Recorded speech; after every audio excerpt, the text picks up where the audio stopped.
Bonjour à tous et à toutes. Bienvenue parmi nous pour ce débat qui va durer pendant l'heure à venir avec pour thème, vous l'avez noté, jusqu'où ira l'embellie horlogère. Alors pour répondre à cette question qui vaut des milliards, j'ai sorti ma boule de cristal, ou plutôt, on est en 2023, j'ai consulté ChatGPT. La nouvelle coqueluche de la tech, voire du monde entier, soyons clairs, me tâte à peu près ce langage. Si vous faites référence à l'industrie horlogère dans son ensemble, la durée d'une période d'embellie peut varier en fonction de nombreux facteurs, tels que l'économie mondiale, les tendances de consommation, les innovations technologiques et les événements géopolitiques. Et d'ajouter, si vous avez des informations plus spécifiques sur l'embellie horlogère à laquelle vous faites référence, j'espère que vous me suivez toujours, je serai heureux, donc ChatGPT, de vous fournir des détails supplémentaires dans la mesure de mes connaissances actuelles. Vous savez, quand s'arrêtent les connaissances de ChatGPT, j'ai bien sûr la version non payante, 2021, exactement. Vous suivez bien, merci beaucoup. Eh bien, pardon ? Alors moi, je vous garde volontiers avec nous, mais vous êtes libre de vos mouvements, évidemment. Ça tombe bien, donc, car nous avons un concentré d'expertise qui va nous permettre d'y voir un peu plus clair pendant les 60 minutes à venir sur cet état de grâce que vit actuellement l'horlogerie, ce qui pourrait le mettre en danger, mais surtout, chers sous-traitants, ce qu'il applique pour vous. Pas moins de 5 oracles horlogers autour de la table. Alors, dans l'ordre ou le désordre, je prends ma petite feuille pour ne pas me tromper. Olivier Muller, bonjour. Je fais un bonjour général. Expert horloger chez Lux Consult, auteur de l'étude Morgan Stanley sur les parts de marché des marques. Pascal Ravsou, vice-président de la Fondation de la Haute Horlogerie, longue expérience également dans le secteur. Karine Segedi, bonjour, en charge de l'étude horlogère chez Deloitte. Jean-Jacques Weber, bonjour à vous, président de la Fédération de l'horlogerie française, je précise. Et puis Cyril Mathieu, bonjour, responsable du pôle horloger chez Acrotech, groupe industriel que vous connaissez certainement mieux que moi, spécialisé dans la sous-traitance horlogère, et j'en passe. Medtech, évidemment, au passage. Alors, première question, on va peut-être commencer, si j'ose, par le doyen, j'imagine, de la table ronde, Jean-Jacques Weber. Vous m'avez confié, lorsque nous avons préparé cette table ronde, que vous avez commencé dans ce magnifique secteur en 1978. Pas besoin de vous faire un dessin, je vois des personnes qui sont relativement jeunes, mais l'ambiance était évidemment tout autre. Aujourd'hui, on est au sommet. Est-ce que vous êtes un homme heureux, optimiste ou un soupçon d'inquiétude trotte quand même dans votre tête ? Bon, voilà des questions, merci beaucoup. Je voulais déjà en préambule, avec votre permission, remercier le PSG d'avoir bien voulu m'inviter, puisque finalement je suis, sauf erreur de ma part, le seul Français à bord, ce qui témoigne quand même d'une magnifique ouverture d'esprit, et je vous en remercie. Effectivement, je suis le doyen ici, ben, écoutez, il en faut un, ça sera moi. J'ai débuté dans l'industrie horlogère française en 1978. Et en 78, on avait déjà eu connaissance du quartz. On avait déjà subi quelques très très grosses secousses et j'ai vu du côté français comme du côté suisse des entreprises disparaître par pans entiers. Mon père était dans l'horlogerie, il a terminé sa carrière chez France Ébauche, société qui aujourd'hui, qui a disparu et qui aujourd'hui, grâce au groupe Soprod, vient de renaître. J'ai vu partir des entreprises dans les IEMA dans lesquelles j'avais travaillé, ça c'était côté français, mais j'en ai vu également côté suisse disparaître par dizaines, effectivement. Donc c'est un cycle. un saut Oui. dans le futur, ou plutôt dans le Voilà. présent. Si on fait une analogie, on est bien sûr à des années-lumière de ce qui s'est passé en 1978. Est-ce que cet essor peut continuer de manière infinie? Alors, tant pis si je retourne un tout petit peu en arrière. On parle d'essor aujourd'hui, on parle d'essor en valeur. Parce que l'essor en quantité, il n'est pas là. On parle de courbe inversée, si on parle, n'est-ce pas, Olivier? Si on se remet pour la partie suisse 25 ans en arrière, on produisait 2 fois plus de montres pour la moitié moins de chiffre d'affaires. Donc aujourd'hui, l'essor se fait sur le prix moyen, l'essor se fait sur le luxe et l'essor se fait sur un peu moins de 16 millions de montres suisses produites l'année dernière, c'est-à-dire la moitié de ce qui était produit il y a 25 ans. Et l'essor se fait sur de moins en moins de consommateurs.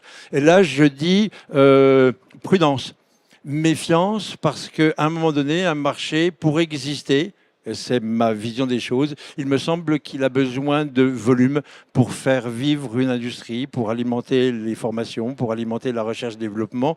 Et sans volume, on court des risques, me semble-t-il. Alors évidemment, on va beaucoup parler de volume, mais on va vous garder en haleine, donc on en parlera un peu plus tard. On va d'abord rester sur cette sorte, je parlais d'état de grâce de l'horlogerie. C'est vrai qu'on va de record en record. Vous avez tous noté, par exemple, les 500 milliards de capitalisation. C'est déjà un peu du passé, mais de capitalisation que le groupe LVMH a atteint il y a quelques semaines. Peut-être un bon symbole de ce qui s'est passé.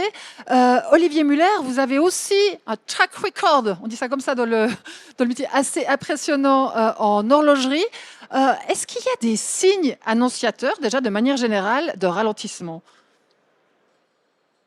Alors, on a un petit souci de micro. Allô, voilà. Oui, très clairement, aux États-Unis, on voit qu'il y a un ralentissement, mais ça ne concerne pas tous les segments du luxe.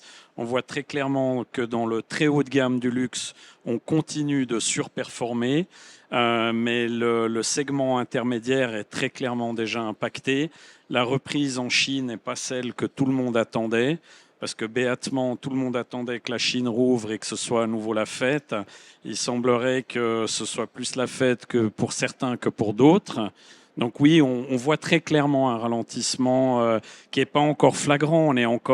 On est a priori à fin avril encore sur une croissance de 10% en valeur et 10% en volume. Donc pour l'instant, l'année s'annonce très très bonne. Mais bon, j'irai peut-être plus dans les détails après, mais c'est clairement très facile à comprendre parce qu'il y a quelques grosses marques qui surperforment tellement le marché que même si le marché baissait de 10 à 15%, on finirait probablement sur une année record. Peut-être juste pour bien planter le décor, la dernière grosse baisse de régime de l'horlogerie, plus ou moins, c'était les années 2000. On a eu un petit coup de mou avant la pandémie.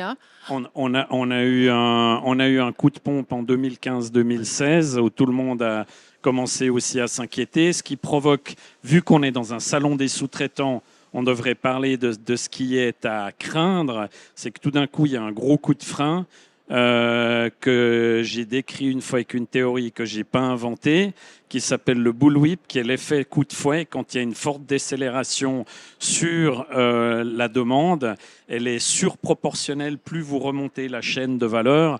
Et là, vous disruptez tout le système parce que la baisse de 10% du marché va induire des baisses de 40, 50, voire plus % de baisse de commandes chez les sous-traitants. Et c'est ça que je crains le plus.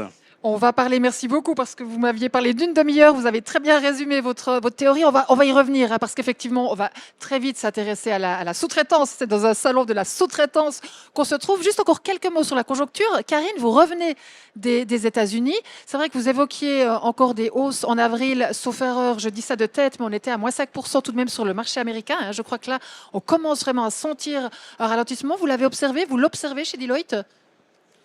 Alors nous, effectivement, je reviens de quelques jours à New York la semaine passée, où la 5e et 6e avenue sont complètement bondées.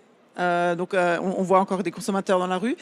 On voit aussi que les boutiques, la Cartier qui a ouvert sa flagship store récemment, Tiffany's qui vient ouvrir, qui a investi beaucoup. Donc il y a quand même encore une volonté d'investir aussi aux États-Unis là-dessus. Nous, dans notre étude, on a demandé quel était le plus grand marché porteur pour l'année à venir clairement les États-Unis avant tout, avant l'Inde, qui était mentionnée. Avant la Chine également. Bien plus bas la Chine, hein. Donc c'est vraiment les États-Unis et ensuite mentionner l'Inde. Et également, on fait une étude sur les consommateurs où chaque mois, on leur demande leur sentiment d'anxiété, de la capacité à payer des factures, de la capacité à économiser, à dépenser sur les biens de première nécessité ou les biens de voyage, de chaussures, habits, etc. Et actuellement, on a cet index qu'on a commencé il y a quelques années, pendant la pandémie, et on est arrivé de nouveau à l'index 100. Ça veut dire que la plus grosse chute de confiance des consommateurs américains précisément, c'était en juin 2022, quand l'inflation était au taux de 9,1%, où il y avait cette incertitude sur les prix. Maintenant, ça reprend, moins d'anxiété pour payer ses factures, plus d'économie, mais pas encore une si grande propension à acheter des biens non nécessaires. Si ce n'est que pour une partie du luxe, j'imagine que l'élasticité au prix, enfin plus que j'imagine, hein, j'ai fait un peu d'économie, est quasi nulle. Hein. Donc les marques sont frappées. L'achat n'est absolument pas nécessaire. Hein. C'est un achat émotionnel, non rationnel. Et effectivement, la frange de la population, comme Olivier le mentionnait, qui achète du luxe n'est pas celle qui a des problèmes à boucler ses fins de mois. Mais peut-être encore la dernière remarque que je ferai sur la consommation du luxe, c'est que la jeune génération est entrée dans le luxe comme jamais. À mon âge, mon premier bien de luxe, je l'ai acheté bien plus tard que ma fille, merci beaucoup, que ma fille qui maintenant peut se permettre d'avoir des objets de luxe à son âge. Et donc là aussi, il y a quand même une population de consommateurs qui s'agrandit et qui permet aussi au luxe Les jeunes dépôts. Achètent encore des montres suisses. Ça, c'est la première révélation pour moi de... Je le savais déjà, je joue la comédie, mais ça paraît surprenant, c'est pas intuitif. Hein.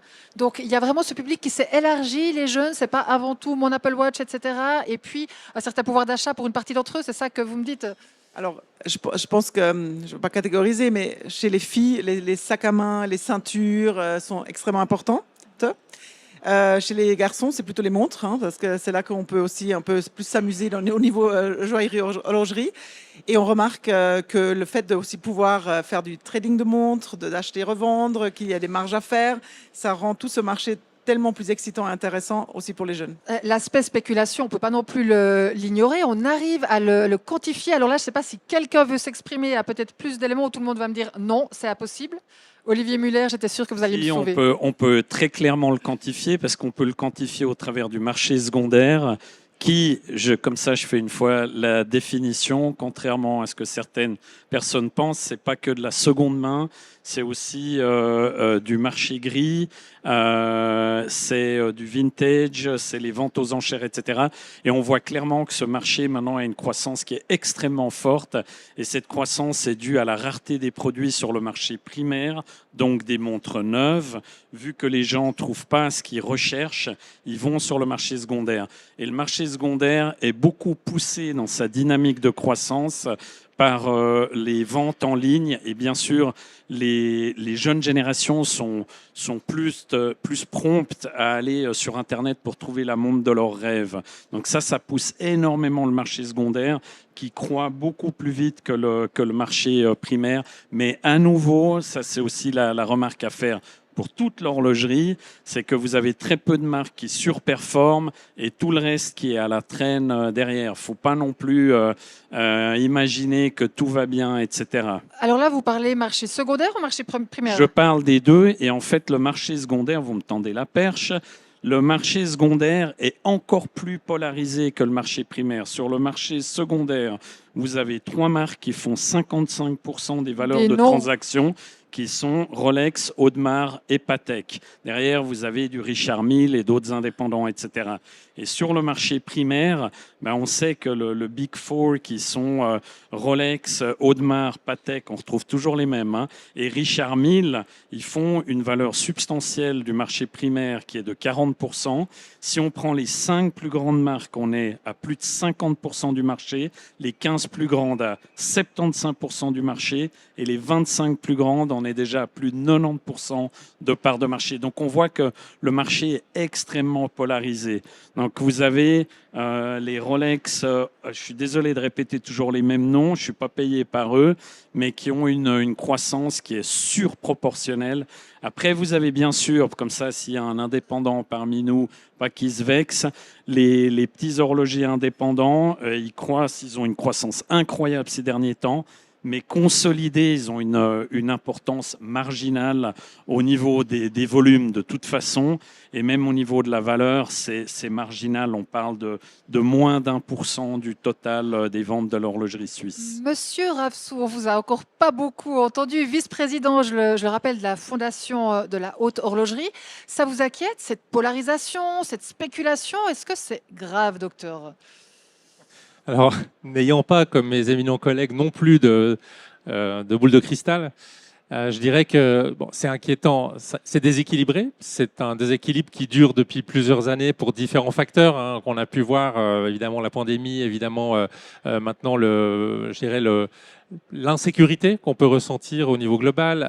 Ça a globalement surpolarisé effectivement sur quelques marques.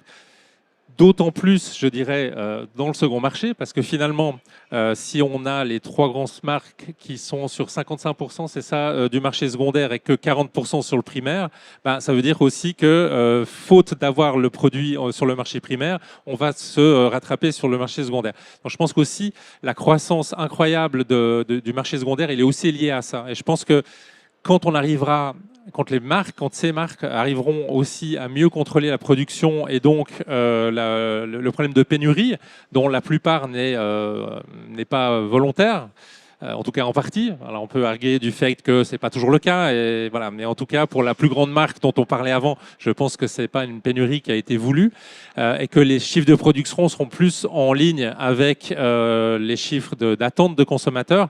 Ben, ce marché va se réguler. Donc oui, c'est grave, mais en même temps c'est pas si grave. En même temps, ça va tendre à se réguler et en même temps ça a été très bien pour tirer tout le reste de l'industrie vers le haut.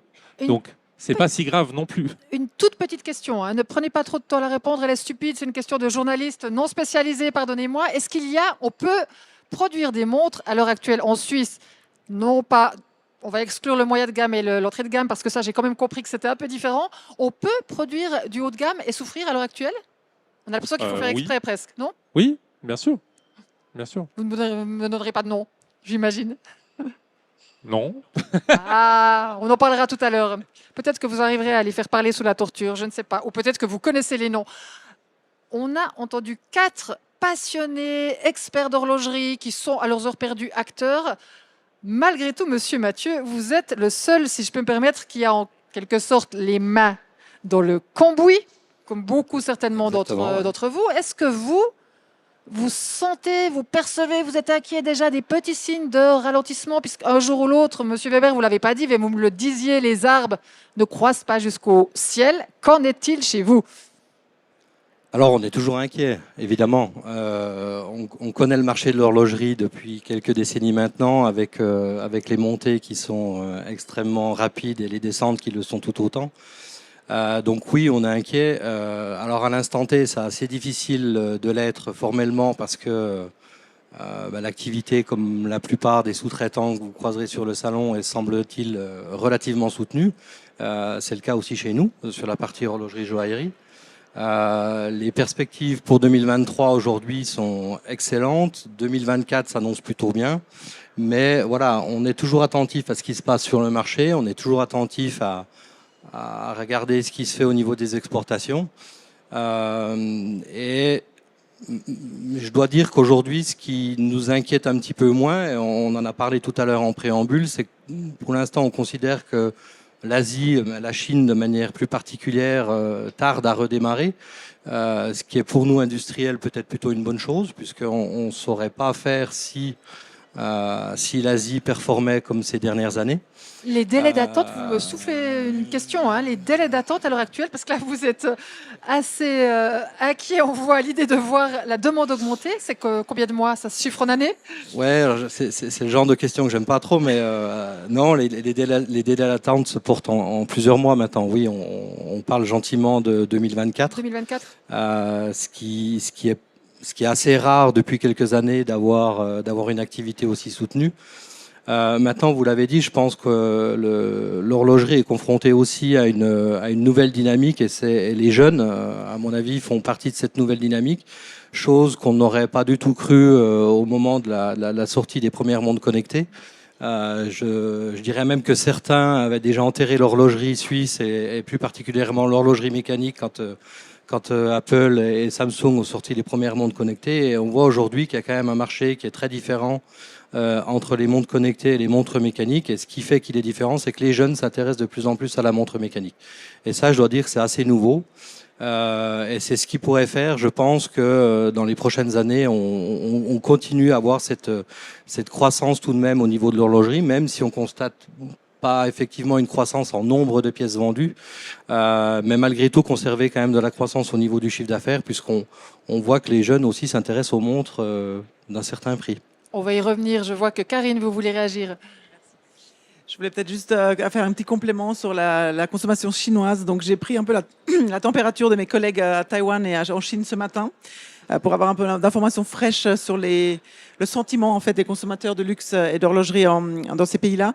Et effectivement, si à Taïwan maintenant les personnes un peu plus aisées commencent à diminuer à cause des incertitudes et l'économie qui est un petit peu plus compliquée, donc moins d'achats actuellement. En Chine, il y a vraiment une impatience d'avoir les visas et de sortir du pays. Actuellement, encore les premiers 6 mois, même qu'il y a l'ouverture, l'obtention de visa était très très longue et compliquée. Donc peu de Chinois ont pu voyager à l'étranger. Par contre, quand les visas vont devenir plus faciles à obtenir, moins longue d'attente, les Chinois vont arriver. Et donc là, effectivement, si la consommation est encore locale pour l'instant, elle deviendra plus européenne ou plus globale dans les 6 mois à venir. Donc, et c'est là on aura de nouveau le marché comme on l'a connu avant 2019, où la Chine et surtout les Chinois qui voyagent étaient les plus grands clients de l'industrie horlogère. Relais de croissance, bienvenue. À voir s'il réussira à compenser la baisse. En général, ça se passe pas forcément trop mal. Je vais tout de suite vous donner la parole, Olivier Muller. Je fais appel de mémoire à mon ami, autant le prendre comme un ami ChatGPT. Innovation technologique, tension géopolitique, mode de consommation. Et puis il y avait un quatrième élément qui m'échappe. En tout cas, on avait innovation technologique, donc la technologie, les modes de consommation, le ralentissement conjoncturel, évidemment, et la géopolitique. Parmi ces 4, parce que ChatGPT n'a pas tout à fait tort, hein, il est assez exhaustif, holistique, on va dire, dans son approche. Parmi ces 4 indicateurs, lequel vous fait le plus souci? Je pense que pour moi, c'est plutôt la géopolitique. C'est vraiment aujourd'hui une situation où le monde a tellement évolué dans les 3 dernières années pour des raisons tellement différentes que tout est possible. L'invasion de Taïwan, la folie qui continue du côté de l'Ukraine, plus tout ce qui pourrait arriver en cascade, c'est complètement imprédictif et donc de nature à tendre une situation, à continuer à avoir une tension et donc une incertitude qui est évidemment prompte à arrêter la consommation de biens non nécessaires. Juste comme ça, un petit sondage à main levée. Vous abondez dans le sens, j'imagine qu'il y a pas mal d'acteurs, d'entrepreneurs également. La situation géopolitique, c'est ce qui vous inquiète le plus? Ouais. Je vois, on en parlera tout à l'heure. Je pense que les innovations technologiques, vous pouvez intervenir seulement, oui. Non, c'était pour donner le micro. On va tout de suite faire intervenir le public. Peut-être juste, avant d'en arriver là, effectivement, s'arrêter sur la sous-traitance. Je vous ai déjà donné la parole. C'est évidemment la thématique, même si elle n'est pas dans le titre de la table ronde du jour. À quel point...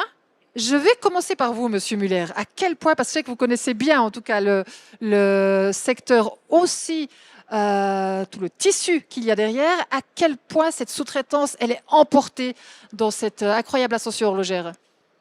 Alors, il y a eu une polarisation aussi, vous allez dire, tout se polarise, mais c'est un peu ça. En fait, les sous-traitants qui sont actifs pour les marques qui surperforment, comme notamment le groupe Acrotech, il a un bon portefeuille de clients qui lui permet en fait d'avoir une croissance qui est substantielle.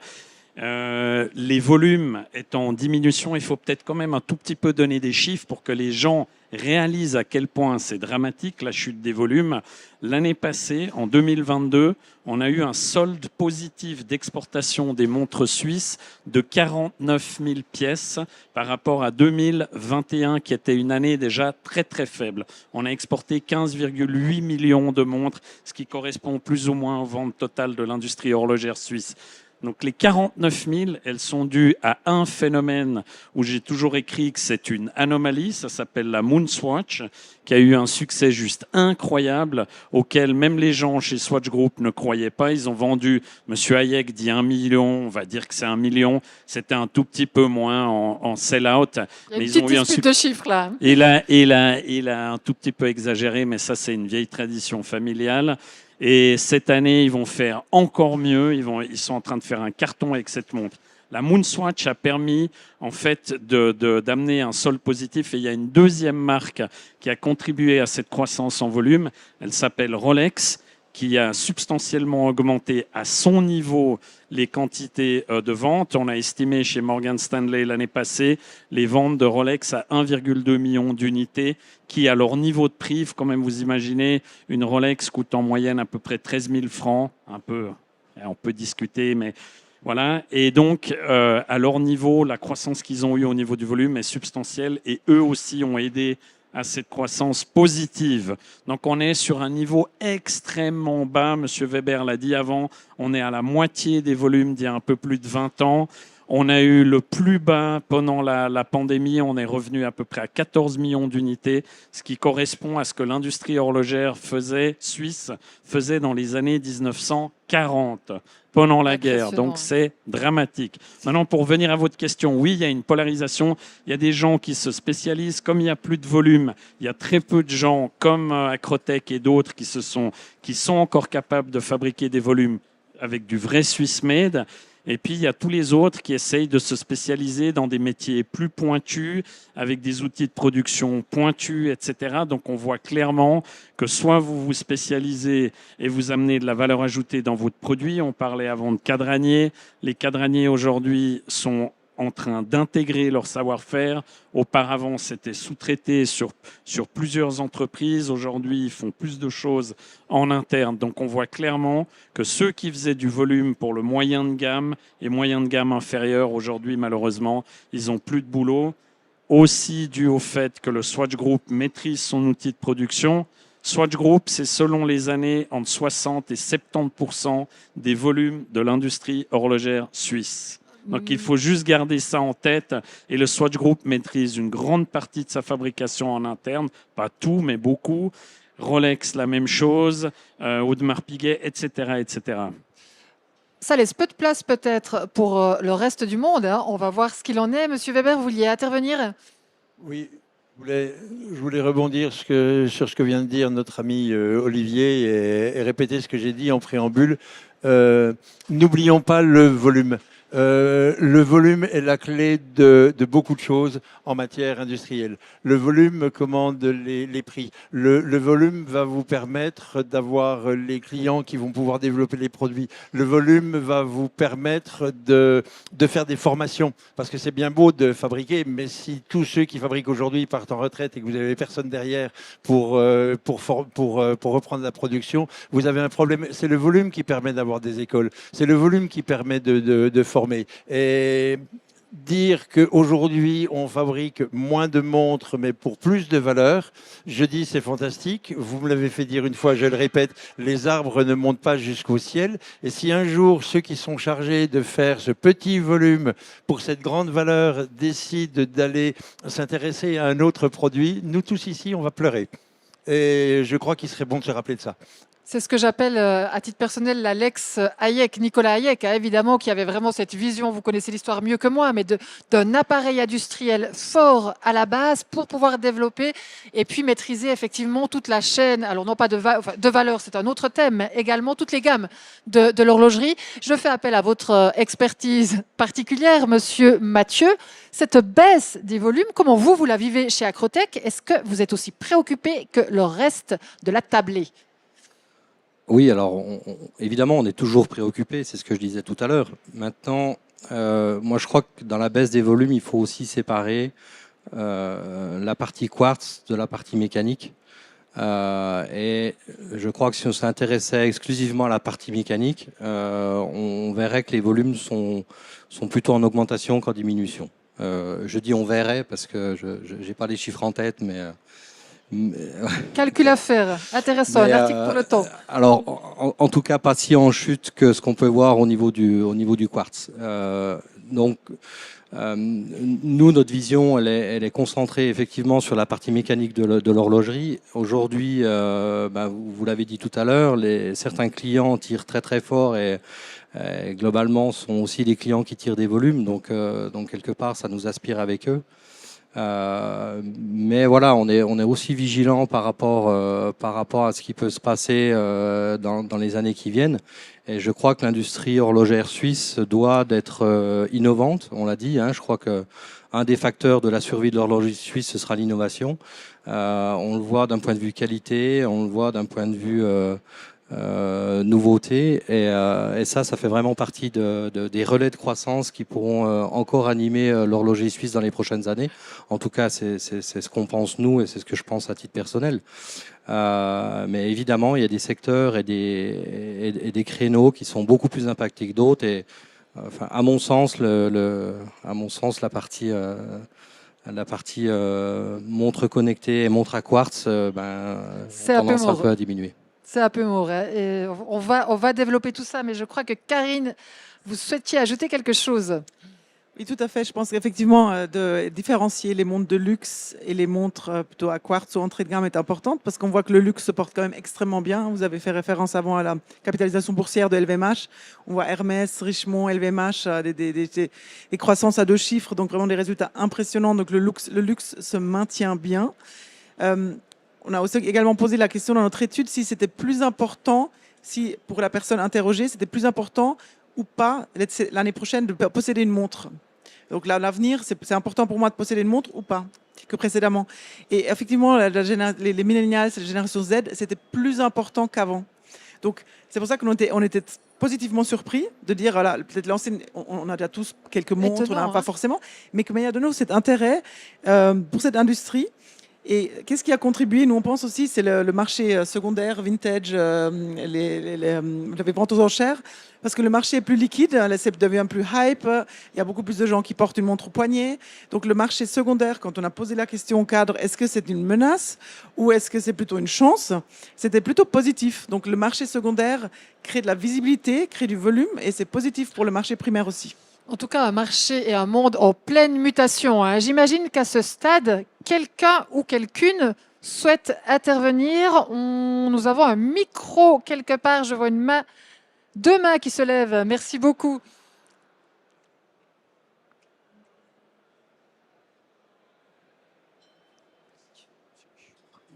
Je vous demanderai, si ce n'est pas confidentiel, de vous présenter comme ça. Tout le monde. Mon nom est Marc de Sauvage, j'habite Bruxelles en Belgique. Et comme vous savez, le Japon, la Corée du Sud et Taïwan sont en train d'entrer en production les 2-3 nanomètres microchips. Les microchips peuvent être implantés dans des montres connectées, dans des montres à quartz, des bracelets ou des montres mécaniques. Deuxième chose, il est possible dans les microchips, d'ici peu de temps, d'implanter l'intelligence artificielle également. C'est quelque chose qui est en voie en Asie et qui va très vite arriver en Europe. Il y a 3 jours, le grand patron de l'intelligence artificielle de San Francisco, M. Peter Abel, a fait une grande conférence à Bruxelles à ce sujet. Seul problème, la sécurité de l'IA et la fiabilité. Voilà, la question, je vous demanderai juste de venir à la question, c'est est-ce que, j'imagine, l'industrie et la sous-traitance suisse se préparent à cette arrivée, Oui, c'est juste oui, c'est ça. Qui veut répondre? C'est Olivier Muller qui va se sacrifier. J'adore donner des chiffres. En fait, ce qu'on voit avec la montre connectée, alors contrairement à beaucoup, je vais utiliser un terme d'un ami journaliste qui parle des ravis de la crèche. Vous saurez de qui je parle. Moi, je pense qu'on a clairement raté le train dans l'industrie horlogère suisse avec les montres connectées. C'est pas ça ou ça. On aurait dû faire et les montres connectées. Apple est venu voir Swatch Group qui a refusé de faire cette Apple Watch avec eux. En 2015, quand Apple entre sur le terrain des montres connectées, les montres suisses, Quartz et mécaniques sont encore nettement au-dessus des montres connectées. Et après, on voit la courbe qui monte. L'année passée, il y a eu à peu près 92 millions de montres connectées. Je parle que de vraies montres connectées, pas simplement des trackers d'activité, pardon. 90 millions, 15,8 millions de montres suisses au total. Donc on comprend clairement qu'il y aurait eu un marché de masse à prendre. La bonne nouvelle pour les horlogers suisses, parce que personne l'a encore écrit, parce que les journalistes ils lisent pas ce genre de rapport. La bonne nouvelle pour l'industrie horlogère suisse, c'est que les ventes de montres connectées au total sont en décroissance, sauf sur le haut de gamme de la montre connectée, donc Apple. Apple a très clairement compris qu'il fallait se focaliser sur un champ d'application qui est le tracker de santé et qui est monté en gamme récemment avec sa toute dernière montre qui coûte entre 500 et 700 $, voire plus. Et c'est le seul segment qui est en croissance. Sinon, c'est déjà en décroissance. Donc, bonne nouvelle. Pour la petite histoire, avec Monsieur Muller, nous parlions de montres connectées il y a environ 10 ans, la première fois que nous sommes rencontrés. C'était 2013, les premières rumeurs autour de la fameuse Apple Watch. Je suis sûr que tout le monde n'est pas d'accord. Qui pense que la Suisse n'a rien ou n'avait rien à aller se fourvoyer dans le monde ô combien différent et compliqué de la montre connectée? Merci de vous sacrifier une fois de plus. Alors, je ne pense pas que la Suisse avait rien à y faire, parce qu'en réalité, je n'ai pas la réponse. Olivier, tout à l'heure, tu as donné une partie de la réponse, et je dis why not. Je mettrai seulement 2 chiffres en exergue. Le budget de recherche et développement, si je ne dis pas d'ânerie, de Apple est de l'ordre de 25 milliards de dollars, ce qui est grosso modo le chiffre d'affaires de l'industrie horlogère suisse. Laissez-le finir. Voilà. Donc, est-ce qu'on mélange les gros milliards et les petits milliards, et est-ce qu'à un moment donné, on n'est pas le petit pousset? Il y a une vraie question philosophique. Non, c'est pas philosophique du tout.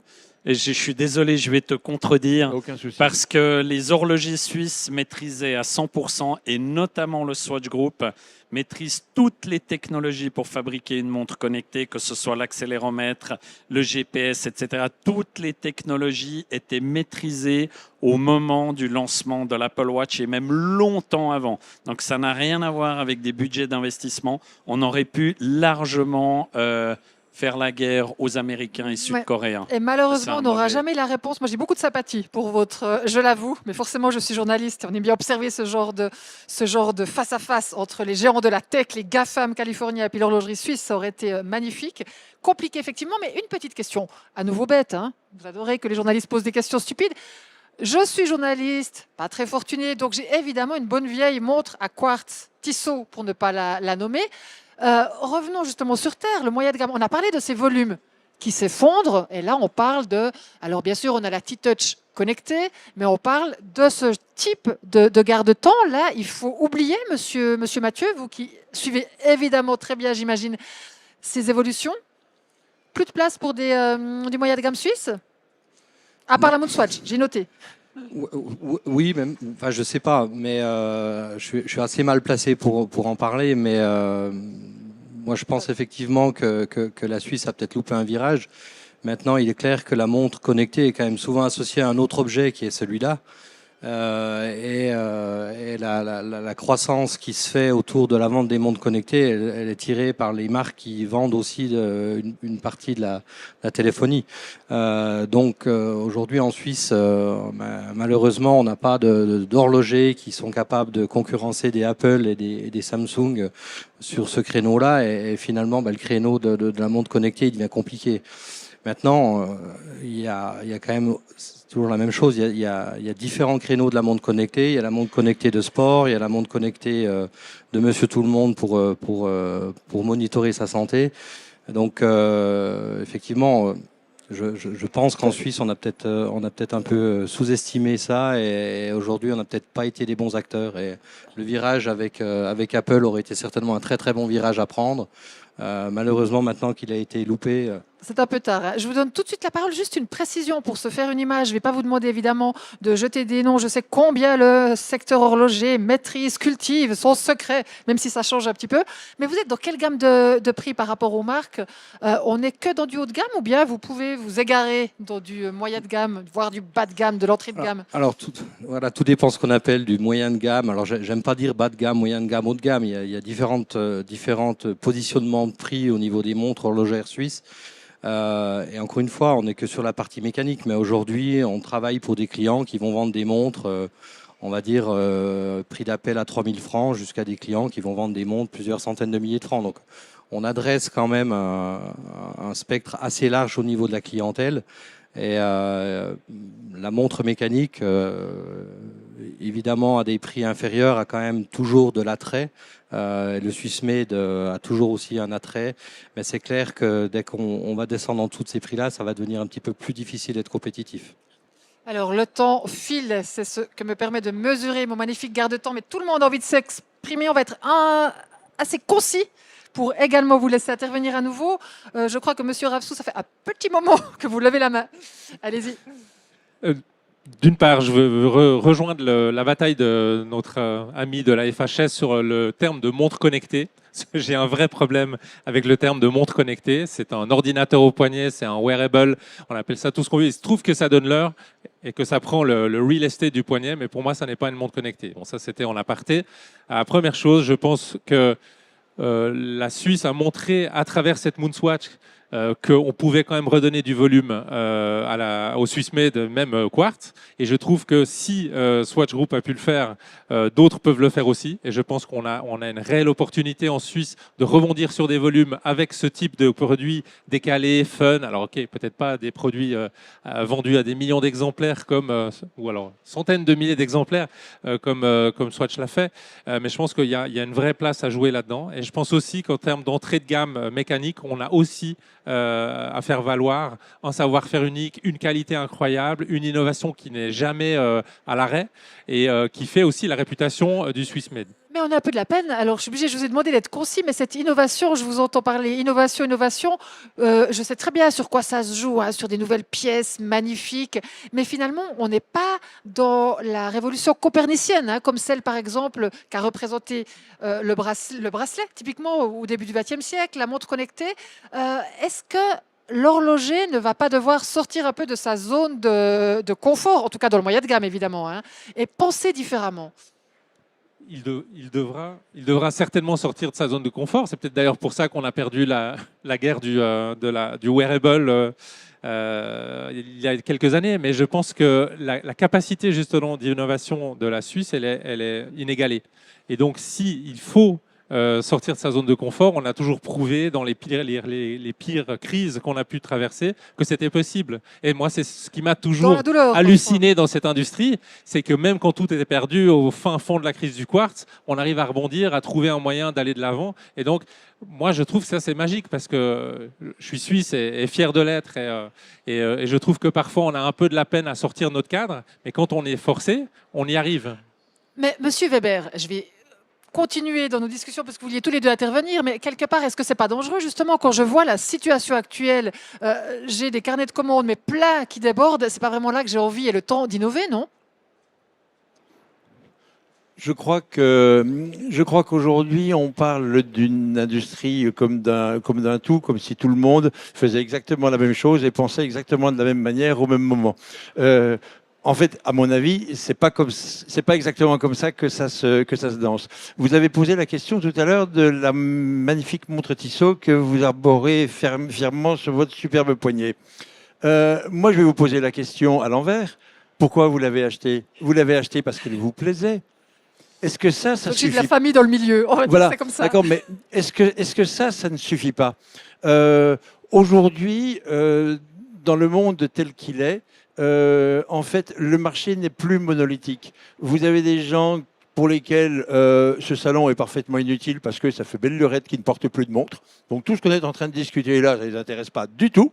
D'accord? Et c'est ceux-là qu'on devrait commencer par craindre vraiment. Ensuite, vous avez ceux qui sont passionnés d'horlogerie, vous avez ceux qui sont passionnés de hautes complications, vous avez ceux qui vont acheter des montres majoritairement pour spéculer, vous avez ceux qui achètent des montres juste parce qu'ils ont besoin d'avoir l'heure et qu'ils ont envie d'avoir l'heure à leur poignet. Tout ça, ça représente une grande diversité de villages, de production et d'entreprises derrière et de types de consommateurs différents. Il peut y avoir de la place pour tout le monde. Demain, reprenons Tissot. Tissot sort une montre qui, en termes d'esthétique, de design, de communication, va être absolument magnifique. Si elle est à quartz, il y a certainement tout un tas de dames qui vont se précipiter dessus. Si elles sont mécaniques, si elles sont pas à quartz, les hommes seront peut-être un petit peu plus réticents. Réfractaires. Mais les dames peuvent être ravies d'acheter une montre à quartz aujourd'hui. Karine, vous êtes interpellée Je ne directement. répondrai pas sur la provocation d'hommes et femmes. Exclu. Non, Désolé. j'ai dit aucune discussion sans le critère de durabilité. On n'a pas parlé de durabilité. Et je parlais justement aussi avec un sous-traitant tout à l'heure.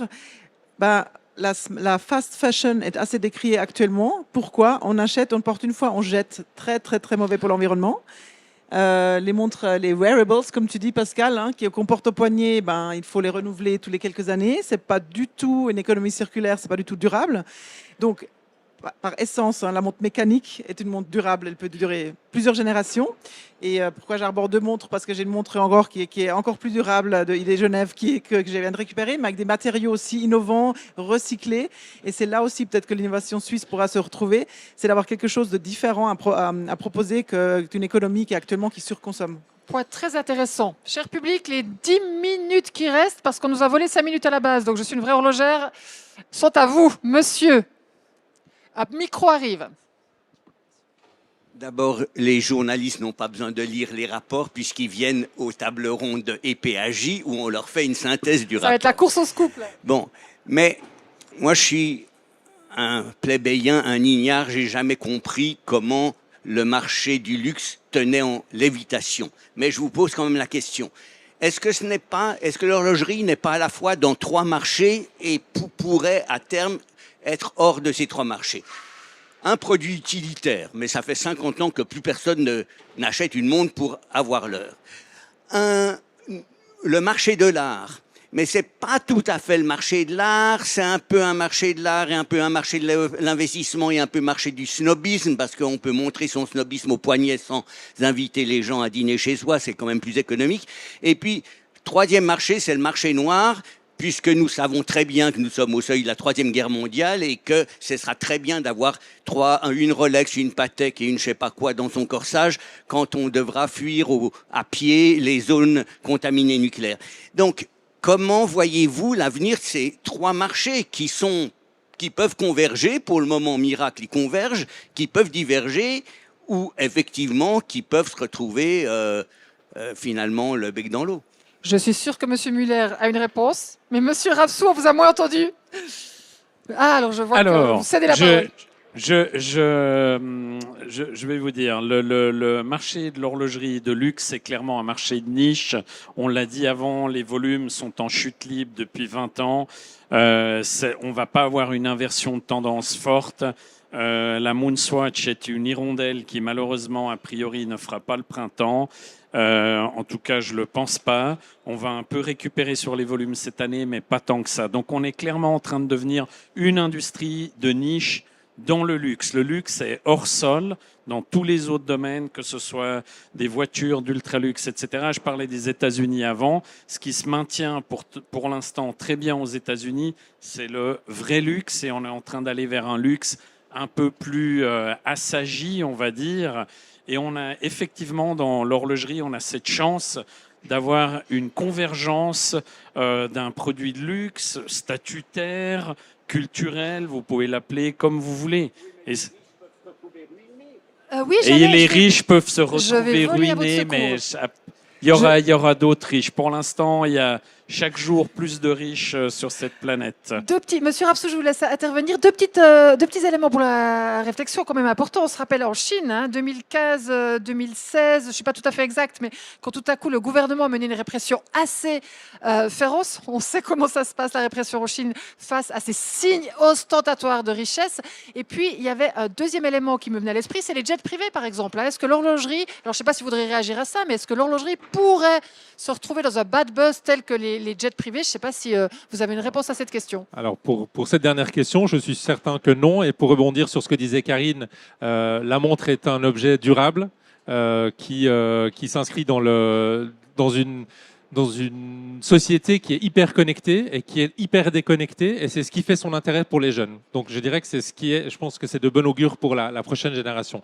Pour répondre à monsieur, premier marché utilitaire, évidemment, personne n'en a rien à faire de donner l'heure, donc ça c'est pas le débat. Mais pour rebondir sur ce qu'Olivier disait, je pense que la valeur culturelle de la montre est importante, et ça en fera un objet collectionnable à l'avenir, qui va rentrer dans le second marché de l'art, et aussi dans un marché qui garde quand même une certaine valeur intrinsèque, parce que c'est un objet, ça devient un objet d'art.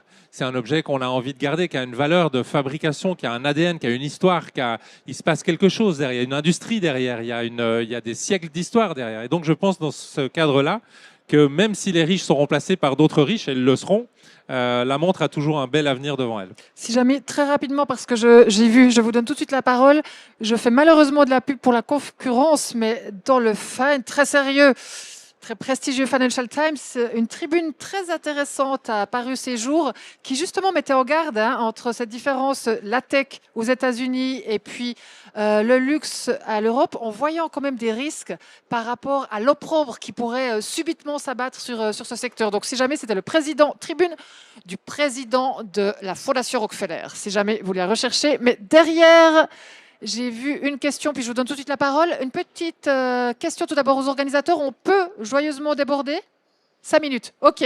Alors, je vous demanderai d'être précis et concis à nouveau dans vos interventions. Le micro est là. Allez-y. Je vous donnerai la parole après. Alors, Jean-Luc Nabet du Flash Léman. Alors, je vais poser 2 questions assez concises. D'abord, je voudrais savoir comment ça se fait qu'il y a, après le Covid, super rebond dans l'horlogerie. Comment expliquer ce mécanisme? Et secondo, concernant le monsieur de l'horlogerie française, je voudrais savoir comment se situe à l'heure actuelle l'horlogerie française vis-à-vis des grands pays, notamment la France. La France se positionne dans quel... je crois qu'on vous a bien compris. Comment la France, l'horlogerie française, des marques renaissantes telles que LIP, etc., se positionne dans ce contexte de forte croissance. C'est juste savoir quel est le chiffre, disons, est-ce qu'elle est 5e, 10e dans ce marché? Question intéressante. Oui. J'imagine qu'on a la bonne personne pour y amener une réponse. Alors, je vais essayer de répondre à cette question qui est multiple. D'abord, tout d'abord, la France est une très ancienne nation de l'horlogerie. Si on remonte à la Renaissance, l'horlogerie française faisait bon ménage avec l'horlogerie suisse jusqu'à ce que Louis XIV en décide autrement. L'horlogerie française est très vivace sur le marché français. Elle emploie, rien qu'en région Franche-Comté, environ 18 000 personnes, dont, et là j'ai le droit de vous faire sourire, du moins j'espère, dont tous les matins, 15 000 prennent leur petite voiture pour aller travailler en Suisse. D'accord? Donc l'industrie horlogère française et l'industrie horlogère suisse ne sont pas seulement amies, cousines, voisines, elles sont étroitement imbriquées et dans certains ateliers, j'en parlais tout à l'heure avec Pascal et Olivier, elles sont totalement intriquées. Si vous allez visiter certains ateliers en Suisse, j'ai demandé récemment à un chef d'atelier, je lui ai dit, vous êtes combien à travailler chez vous? Et ben, il dit, on est 20. Et je lui ai dit, il y a combien de Français? Ben, il a dit, on est 20. Voilà. Donc, vous allez chez La Joux-Perret à La Chaux-de-Fonds, qui est quand même pas le plus petit employeur de La Chaux-de-Fonds. Sur les 120 salariés, je crois qu'il y a 90 Français. à peu près. Donc, les Français travaillent beaucoup dans l'horlogerie et sont très actifs dans l'horlogerie. Maintenant, au niveau business, la partie principale de l'activité horlogère en France concerne la sous-traitance. Pour parler de chiffres, on parle de 260-270 millions de chiffres d'affaires dans la sous-traitance, avec un point fixe, 80%. 80% de tout ce que la sous-traitance française fabrique part en Suisse. D'accord, donc ça c'est clair. Hein. Qu'on soit en 2023 ou qu'on soit en 2017 ou en 2012, c'est 80%. Un coup c'est 78 et puis un coup c'est 81, mais c'est 80%. Pour le reste, l'industrie horlogère française a beaucoup souffert sur ces dernières années. Il y a actuellement des tentatives de réindustrialiser la production. Ça va tourner autour d'un certain nombre d'entreprises, de belles entreprises anciennes qui sont des Pékiniers, des Lipp, des Herbelin, par exemple, qui globalement font toutes un petit peu moins de 80 millions de chiffre d'affaires. Et il y a une très très belle embellie de jeunes marques françaises qui se créent, qui vont être distribués soit sur Internet, soit par un réseau plus classique d'horlogers bijoutiers, soit directement enfin, aux consommateurs de la main à la main. Et il y a une étonnante vivacité, une étonnante renaissance de l'horlogerie en France. Nouveau sujet d'article, j'imagine. Je vous interromps juste, je vous laisserai bavarder, j'imagine, après en aparté, puisque le temps malheureusement file. On discuterait encore volontiers longtemps et je sais qu'il y a quelqu'un qui était très désireux derrière de poser également une question. Merci. En fait, donc Laurent Sage, je travaille pour le journal suisse de l'horlogerie en France, qui est encore un paradoxe. Est-ce que les marques étrangères, pas forcément françaises, mais sont une menace pour l'horlogerie suisse demain? À vous, Olivier Muller. Je pense qu'on peut dormir sur nos deux oreilles. Il ne faut jamais être arrogant. Mais disons, pour vous donner un ordre de grandeur, si on prend l'horlogerie de luxe, et après, quelqu'un l'a très justement dit, on peut mettre le moyen de gamme au niveau où on veut. Mais si, disons, on a un consensus sur le fait que le luxe démarre quelque part à 1 500 $ francs suisses ou euros, ou 2000 si vous voulez, l'industrie horlogère suisse a une part de marché d'à peu près 96%, 96% pour les Helvètes. Et il y a quelques très très belles marques à l'étranger et c'est bien d'ailleurs qu'il y ait de la concurrence et les Suisses ont compris que c'était bien qu'il y en ait qui viennent d'autres horizons. L'année passée, Grand Seiko a gagné un grand prix au Grand Prix de l'horlogerie de Genève avec une magnifique montre et ça c'est bien, mais Grand Seiko c'est un peu l'exception pour expliquer la règle. Pardon. Karine, vous vouliez ajouter quelque chose? Vous abondiez dans son sens. D'autres questions? J'ai vu que vous vouliez encore intervenir. Je vous laisse volontiers la parole. Je voulais juste m'assurer que tout était dit. Sinon, alors allez-y seulement. Une petite question pour... Le micro va arriver. Oui, j'ai juste une petite question. Oui, allez-y. Je vous oublie pas. On parle de marques d'horlogerie suisses de luxe, mais qui sont tenues par des groupes français, typiquement LVMH. Est-ce qu'à l'avenir, il y a un risque aussi que LVMH investisse dans l'industrie en France, par exemple? C'est une très bonne question. Si je peux me permettre, je ne le vois pas comme un risque, mais une opportunité. Et effectivement, LVMH a des grosses ambitions dans l'horlogerie. Ce n'est pas pour rien qu'il y a deux fils de M. Arnault qui travaillent, peut-être 2,5, parce qu'il y a encore Tiffany, mais il y en a un chez Tag Heuer, un à la Fabrique du Temps, qui font des magnifiques choses. Et vous verrez, cette année, ils vont mettre les gaz chez Louis Vuitton. Moi, je le vois clairement comme une opportunité. Ils ont très bien compris que le label Swiss Made est le plus fort, quoi qu'on dise. Désolé pour les Français et les Anglais qui faisaient de l'horlogerie longtemps avant les Suisses, mais le Swiss Made est quand même un argument de vente extrêmement fort. Après, bien sûr, vous avez des exceptions en France, en Angleterre, en Allemagne, au Japon, etc. Mais je pense qu'on a un bel avenir devant nous. L'autre groupe français de luxe, Kering, a essayé d'entrer sur le marché de l'horlogerie et ils ont, comme vous le savez, jeté l'éponge. Mais je pense qu'LVMH y arrivera. Ça veut dire quoi exactement, Monsieur Weber, qu'on vous comprenne bien, parce que je pense que ça vous intéresse aussi, hein. On pense à Breguet, hein, typiquement, qui a été neuchâtelois, parisien, qui est revenu. Enfin, on a vraiment une histoire entremêlée entre la France et la Suisse. Mais ça veut dire que Tagueyer pourrait devenir. Je suis inquiète, je suis journaliste. Est-ce que Il Tagueyer n'était pourrait, pas jouer- neuchâtelois, il était prussien. Oui, merci de la précision. Vous parlez de neuchâteloise adoption, hein, attention. On va faire un petit peu d'histoire, mais ça sera pour plus tard autour d'un verre. Monsieur Weber. Je crois s'inquiéter qu'aujourd'hui, il y a les groupes qui possèdent les marques et il y a les marques en elles-mêmes. D'accord. Et Tagueyer, par exemple, qui vient d'être abondamment mentionné, est une propriété du groupe LVMH, comme Hublot, comme Zénith, ce que personne ici ne songera à renier. Ce sont 3 marques qui sont intrinsèquement suisses. Je vois assez mal au nom de quoi demain Tagueyer dirait décider d'aller faire fabriquer ses montres en France, et si telle était la question de monsieur.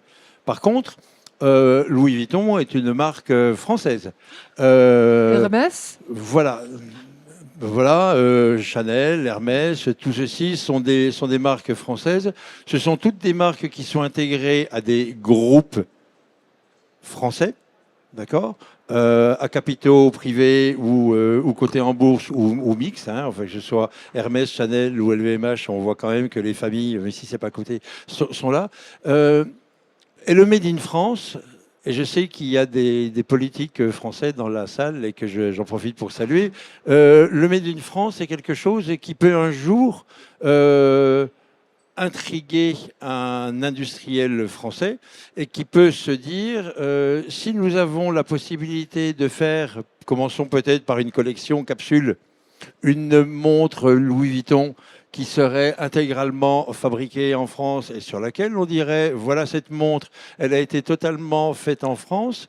Je dis, why not? Ouais. Pourquoi pas? La seule question, c'est qu'aujourd'hui, au niveau industriel, si la France a réussi, allez, bon an, mal an, à retrouver des capacités de production de mouvement, la France n'a plus aujourd'hui de véritable fabrication de boîtes ou de cadrans. Donc la France a toujours un merveilleux capital humain avec des horlogers qui sont de grands talents. François-Paul Journe, ne l'oubliez pas, il est quand même marseillais. Hein, donc voilà.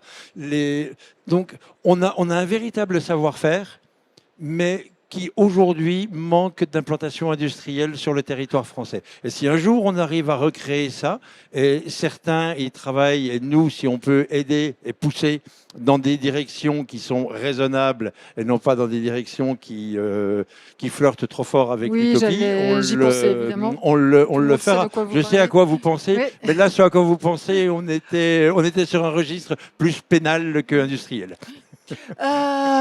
On va devoir conclure, mais je crois qu'on a encore 5 minutes. Je sais que vous vouliez intervenir et vous vouliez ajouter quelque chose. Petite On ne peut intervention, pas arrêter de parler d'horlogerie, c'est tellement inspirant. Allez-y. Petite intervention, je pense que l'exemple, j'irai dans la direction d'Olivier. Le Swiss Made est un tel argument que effectivement c'est difficile de faire autre chose. Et on a vu l'exemple de Bulgarie, aussi en main de LVMH. Une marque de bijouterie étant italienne, donc effectivement les bijoux viennent d'Italie. Néanmoins, quand la marque horlogère Bulgarie a été créée, eh ben, c'est à Neuchâtel, c'est suisse parce que c'est Swiss made et c'est ça qui fera vendre. Donc c'est pas Gucci parce qu'une également, maison, Gucci pareil, donc c'est pas parce qu'une maison n'est pas suisse qu'elle voudra pas faire des montres Swiss made. Et un autre exemple, c'est les montres Baume. Chez Richemont, c'était des montres personnalisables qui n'étaient pas Swiss made, assemblées aux Pays-Bas. Eh ben, on n'en parle plus beaucoup actuellement. Très bon sujet de table ronde pour l'année prochaine. Il va falloir que vous nous arrêtiez parce que là, on se bat. Allez-y rapidement et on va essayer vraiment d'écourter. 5 minutes. Alors, allez-y. Moi, j'avais déjà posé tout à l'heure deux questions, dont une n'a pas été répondue, à savoir quel est le rebond après le Covid de l'industrie horlogère, notamment suisse, et pourquoi pas mondiale. Vous avez raison, monsieur, on n'a pas répondu à votre première question. Il y a eu un rebond en V que personne n'attendait. Moi, le premier, j'avais prédit que ça prendrait des... Comme toujours, je me trompe, mais il n'y a que ceux qui font pas de forecast qui ont toujours raison. J'avais prévu que ça prenne beaucoup plus de temps. On a eu un rebond très, très, très fort qui est apparemment dû à de l'argent qui avait été économisé, notamment pendant les périodes de confinement du Covid, et qui a permis d'amener beaucoup d'argent et d'intérêt sur l'horlogerie. Les gens avaient du temps, ils étaient à la maison, ils ont recherché. Il y a eu un deuxième phénomène, c'est l'explosion des crypto-monnaies et les gains qui ont été faits dans les crypto-monnaies, qui ont énormément poussé ce marché de la montre. Beaucoup de jeunes, ça c'est vrai, les millennials et les Gen Z, donc les tout jeunes 18-25, se sont tout d'un coup intéressés à la montre conventionnelle, traditionnelle, et ils ont amené un fort pouvoir d'achat qui a permis à l'horlogerie de redémarrer beaucoup plus vite, et d'ailleurs au reste du luxe, que ce que tout le monde s'attendait. Vous vouliez ajouter quelque chose? Et puis, il y a également une deuxième question là. Une petite rectification à M. Muller. J'ai parlé tout à l'heure de montres connectées, mais les montres mécaniques pourront être connectées avec les nanotechnologies. Donc, c'est l'inverse que le monde mécanique pourra être connecté par les nanotechnologies. On vous a bien compris, hein, je crois. C'est ça que je voulais rectifier, parce que monsieur parlait tout à l'heure uniquement des montres connectées. Je ne suis pas d'accord. J'ai bien compris ça, et j'ai travaillé sur un projet où on combinait de la mécanique avec de la connexion. Mais je suis d'accord avec vous. Bon, je crois qu'on va malheureusement devoir conclure cette discussion passionnante. J'espère que vous avez eu autant de plaisir que nous à y participer. Merci beaucoup à vous, chers orateurs. Merci de votre participation active. N'oubliez pas, j'imagine, je ne les ai évidemment pas toutes en tête, mais qu'il y a encore beaucoup de tables rondes à suivre tout au long de la semaine. Peut-être qu'il y a des frustrations. Je pense que quelques personnes vont pouvoir rester, donc n'hésitez pas à prolonger la discussion et surtout passer une très bonne suite et fin d'après-midi et de salon. Au revoir.